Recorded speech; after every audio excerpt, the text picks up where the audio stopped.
I'd say delivering value.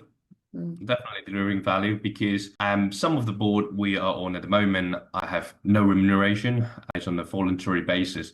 It's actually great this way because when your role or your board position is ties to some kind of remuneration, you start thinking the percentage of the value you deliver against the remuneration. So, but whereas when you're doing it just like charity work, when you go to charity work, you don't think about how many hours I'm deploying onto this charity work and how much I should get in return enable me to deliver this work because you are wholeheartedly trying to help, trying to deliver value, and you're not counting the per hourly rate. So I think delivering value is definitely great things and yeah.